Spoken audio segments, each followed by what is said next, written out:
Hello, welcome. My name is Luis Fernando, and in this here video, I will show you how I programmed an ABB robot.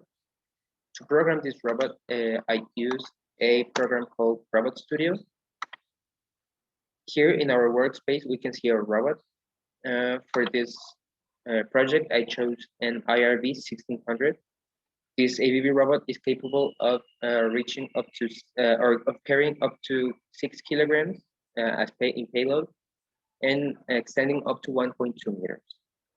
Now, the first thing I did was I added 3 elements: a box, a tall cylinder, and a short cylinder.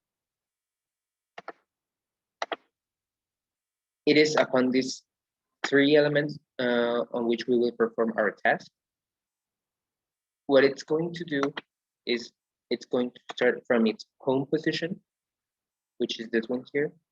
It's going to move to the first corner of the box, then the second, the third, and the fourth corner, only to come back to the first corner and go back to its home position. This is done using a linear movement. Then it's going to move to the tall cylinder to this point. It's going to create a circular movement on the circumference of this the top of the cylinder, and it's going to move back to its home position. Then it's going to move to a point called 0.5, the shorter cylinder here. What it's going to do, it's going to create an 8-like movement. Starting from this point, it's going to draw a half a circle clockwise to this point here called 0.7. It's going to create a linear, or to perform a linear movement back to 0.5, and it's going to create a circular movement back to 0.7, but this time counterclockwise. It's going to move back to the point 5, and it's going to go back home. To create the program, we use Rapid. Rapid is a language developed and created by ABB. What this does, it's first, it signals what the targets are going to be. This is done by giving them a name and the position of the target, but as a matrix.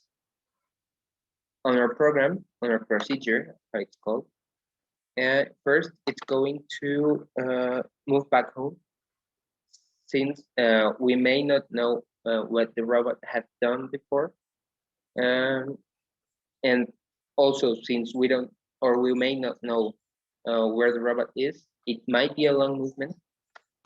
This is why we perform a movement called J movement, or joint movement. It's going to move, the first parameter this movement receives is the target. In this case, it's called point P home, as we mentioned. Since it's not going to be interacting with anything, the velocity, which is the second parameter, can be high velocity, and since it's not really an important task, it can be done with not much precision. And this is why this parameter here, C, can be high or relatively high.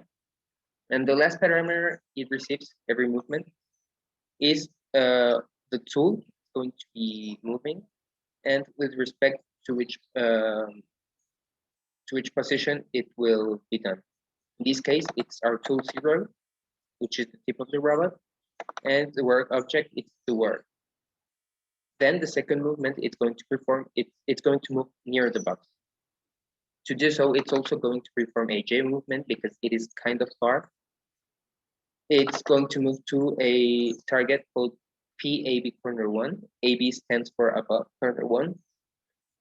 Since it's not going to be already interacting with anything, the speed and the precision can also be relatively high. But this, the next movement is a linear movement. This is because since it's already near the robot, the trajectory it's going to move through, it's not really long. And also, since we are already going to be touching an object, the speed it is recommended that it's a lower speed. In this case, it's half speed, and the precision here it's called fine because we want it to touch the corner precisely. Then it's going to move to corner 2, also using a linear movement, and also, as well as before, it's going to go slowly and in a fine movement. It's going to perform also a linear movement to corners 3 and 4 and back to corner 1, as all of them as well, slowly and fine. Then it's going to move away from the robot. This is using a linear movement. This is done using a linear movement. And it's going to move back to its home position. As well as in the beginning, since it's going to be a long trajectory, it can be done fast and it doesn't have to be that precise. Then it's going to create a circular movement. It's going to move near the cylinder to the point above our point 1. It's going to be fast and not so precise. Then it's going to perform a linear movement to our point 1. Once it's in point 1, it's going to move through 2.3, going through point 2. This is a half circle. It's going to move from the bottom to the top, going through a point. And the same way, it's going to move to the point 1. It's going to go back to point 1, going through point 4, only to complete the circle.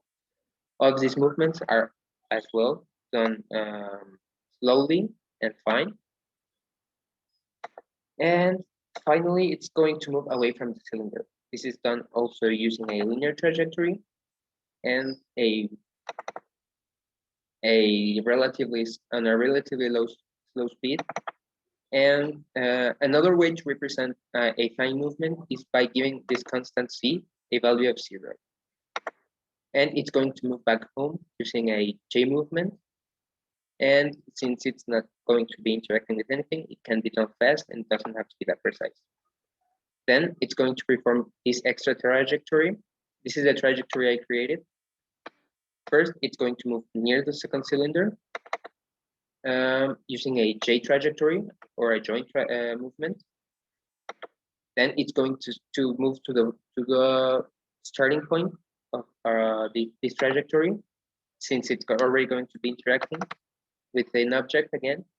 The speed can be slow or should be slow, and the movement has to be fine since we wanted to touch the precise point. Then it's going to draw half a circle, starting from point 5 where it is. It's going to move to point 7, going through point 6. This half circle is performed clockwise. Then it's going to move back to point 5 using a linear movement, also a precise movement. And it's going to draw a circle, also going to point 7, this time going through point 8. This half circle is going to be counterclockwise, and it's going to move back to point 5, also using a linear movement. It's going to move away from the cylinder and back to the home position. And once this is done, it's going to be done with the trajectory. In order to load this program to the robot, what we do is we apply all the changes and we synchronize it with our station.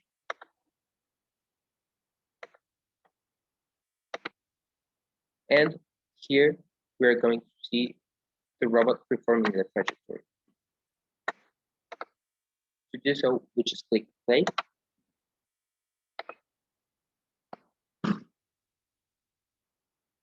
And as you can see, it goes through all the corners on a linear movement. It performs a full circle. It goes back to home position, and it goes to the smaller cylinder and goes through all the points we specified before. And this is my video.